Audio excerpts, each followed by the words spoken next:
ಇವತ್ತಿನ ವಿಡಿಯೋದಲ್ಲಿ ಜೀರಿಗೆ ರಸಂನ ಹೇಗೆ ಮಾಡೋದು ಅಂತ ನೋಡೋಣ. ಯಾರಿಗಾದ್ರೂ ಏನು ತಿನ್ನೋದಕ್ಕೆ ಆಗ್ತಿಲ್ಲ, ಏನು ಟೇಸ್ಟ್ ಸಿಗ್ತಿಲ್ಲ ಅಂದಾಗ ಈ ರಸಂನ ಒಂದ್ಸಲ ಮಾಡಿಕೊಡಿ. ನಮಸ್ತೆ ವೀಕ್ಷಕರೇ, ಎಲ್ಲರಿಗೂ ಸವಿ ಕಿಚನ್ ಕನ್ನಡಗೆ ಸ್ವಾಗತ. ದಯವಿಟ್ಟು ಸಬ್ಸ್ಕ್ರೈಬ್ ಮಾಡಿ, ಸಪೋರ್ಟ್ ಮಾಡಿ. ಮೊದಲಿಗೆ ಪಾತ್ರೆಯಲ್ಲಿ ನೀರನ್ನ ಕಾಯೋದಕ್ಕೆ ಇಟ್ಟಿದ್ದೆ. ಸ್ವಲ್ಪ ಕಾದ ನಂತರ ಇಲ್ಲಿ 3 ಮೀಡಿಯಮ್ ಸೈಜ್ ಟೊಮೆಟೊನ ಹಾಕೊಳ್ತಾ ಇದ್ದೀನಿ. ಟೊಮೆಟೊ ಎಲ್ಲ ಸಾಫ್ಟಾಗಿ ಬೇಯಬೇಕಾಗುತ್ತೆ. ಇದಕ್ಕೇನೆ ಒಂದು ಸ್ವಲ್ಪ ಹುಣಸೆ ಹಣ್ಣನ್ನು ಹಾಕ್ತಾ ಇದ್ದೀನಿ. ಹುಳಿಗೆ ತಕ್ಕಂತೆ ನೋಡಿಕೊಂಡು ಹಾಕೊಳ್ಳಿ. ಇದು ಬೇಯ್ತಾ ಇರಲಿ. ಈಗ ಪಕ್ಕದಲ್ಲೇ ಬಾಣಲಿನ ಇಟ್ಕೊಂಡು 2 ಸ್ಪೂನ್ ಜೀರಿಗೆನ ಹುರ್ಕೊಳ್ತಾ ಇದ್ದೀನಿ. ನಾನು ಈ ರಸಮ್ಗೆ ಹಾಕೋ ಪದಾರ್ಥನೆಲ್ಲ ಸಪ್ರೇಟಾಗಿ ಹುರ್ಕೊಳ್ತೀನಿ. ನೋಡಿ, ಜೀರಿಗೆ ಎಲ್ಲ ಒಂದು ಸ್ವಲ್ಪ ಬಣ್ಣ ಚೇಂಜ್ ಆಗಿ ಘಮ ಬರುತ್ತೆ.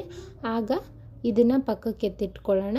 ನಂತರ ಇಲ್ಲಿ 15 ಕಾಳು ಮೆಣಸನ್ನು ತೊಗೊಂಡಿದ್ದೀನಿ. ಇದನ್ನು ಹುರ್ಕೊಂಡು ಪಕ್ಕಕ್ಕಿಡೋಣ.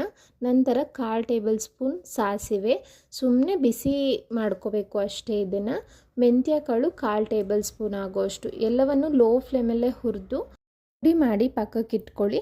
ಈ ಕಡೆ ಟೊಮೆಟೊ ಎಲ್ಲ ಸಾಫ್ಟಾಗಿ ಬೆಂದಿದೆ. ಈಗ ಈ ನೀರನ್ನು ಸಪ್ರೇಟ್ ಮಾಡಿಕೊಂಡು ಟೊಮೆಟೊನ ಚೆನ್ನಾಗಿ ಸ್ಮ್ಯಾಶ್ ಮಾಡ್ಕೋಬೇಕು. ನೀವು ಬೇಕಾದರೆ ಮಿಕ್ಸಿ ಜಾರಲ್ಲಿ ರುಬ್ಕೋಬೋದು ಒಂದ್ಸಲ.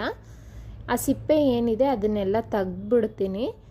ನೀಟಾಗಿ ಆ ರಸ ಮಾತ್ರ ಇಟ್ಕೊಂಡಿದ್ದೀನಿ. ನೋಡಿ, ಇದಕ್ಕೆ ಸಪ್ರೇಟ್ ಮಾಡಿರೋ ಅಂಥ ನೀರನ್ನ ಹಾಕಿ ಇಟ್ಕೊಳ್ಳೋಣ. ಈಗ ಒಗ್ಗರಣೆ ಕೊಡಬೇಕು. ಬಾಣಲೆಗೆ 2 ಸ್ಪೂನ್ ಆಗೋಷ್ಟು ಎಣ್ಣೆ ಹಾಕಿದ್ದೀನಿ. ಒಂದು ಅರ್ಧ ಸ್ಪೂನ್ ಆಗೋಷ್ಟು ಸಾಸಿವೆ ಹಾಕ್ಕೊಳ್ಳೋಣ. ಸಾಸಿವೆ ಎಲ್ಲ ಸಿಡಿದ ನಂತರ 10 ಎಸಳು ಬೆಳ್ಳುಳ್ಳಿನ ಕುಟ್ಟಿ ಸೇರಿಸ್ಕೊಳ್ತಾ ಇದ್ದೀನಿ. ಬೆಳ್ಳುಳ್ಳಿ ಸ್ವಲ್ಪ ಹೆಚ್ಚಿಗೆ ಇದ್ದರೆ ತುಂಬಾ ಚೆನ್ನಾಗಿರುತ್ತೆ ರಸಮಲ್ಲಿ. ಬೆಳ್ಳುಳ್ಳಿ ಸ್ವಲ್ಪ ಫ್ರೈ ಮಾಡ್ಕೊಳ್ಳೋಣ. ಬ್ರೌನ್ ಆಗಬೇಕು ನಮಗೆ. ಗೋಲ್ಡನ್ ಬ್ರೌನ್ ಆದಮೇಲೆ ಇಲ್ಲಿ ಖಾರಕ್ಕೆ ತಕ್ಕಂತೆ 7 ಒಣಮೆಣಸಿನಕಾಯಿನ ಹಾಕ್ಕೊಳ್ತಾ ಇದ್ದೀನಿ. ಅನಂತರ ಇದಕ್ಕೆ ಹಸಿ ಕರಿಬೇವನ್ನು ಹಾಕ್ಕೊಳ್ಳೋಣ.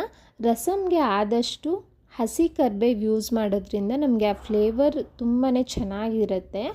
ನೋಡಿ, ಎಲ್ಲವನ್ನು ಫ್ರೈ ಮಾಡ್ಕೊಂಡ್ಮೇಲೆ ಈಗ ಆ ಟೊಮೆಟೊ ರಸ ಏನಿರುತ್ತೆ ನೀರು, ಅದನ್ನು ಹಾಕ್ಕೊಳ್ತಾ ಇದ್ದೀನಿ. ಈಗ ಚೆನ್ನಾಗಿ ಕುದಿಬೇಕು. ಇದು ರುಚಿಗೆ ತಕ್ಕಷ್ಟು ಉಪ್ಪನ್ನು ಹಾಕ್ಕೊಂಡು 1/4 ಸ್ಪೂನ್ ಆಗೋಷ್ಟು ಅರಿಶಿನ ಹಾಕ್ಕೊಳ್ತಾ ಇದ್ದೀನಿ. ಎಲ್ಲವನ್ನು ಮಿಕ್ಸ್ ಮಾಡಿ ಕುದಿಯೋದಕ್ಕೆ ಸ್ಟಾರ್ಟ್ ಆದಾಗ ಜೀರಿಗೆ ಪುಡಿ ತಯಾರು ಮಾಡಿ ಇಟ್ಕೊಂಡಿದ್ವಲ್ಲ, ಅದನ್ನು ಹಾಕ್ಕೊಳ್ತಾ ಇದ್ದೀನಿ. ನೋಡಿ, ತೋರಿಸಿದ ಅಳತೆಯಲ್ಲಿ ಇಲ್ಲಿ 3 ಸ್ಪೂನ್ ಆಗೋಷ್ಟು ಪೌಡರ್ ಆಗಿತ್ತು. ಎಲ್ಲವನ್ನು ಹಾಕ್ಕೊಳ್ತಾ ಇದ್ದೀನಿ.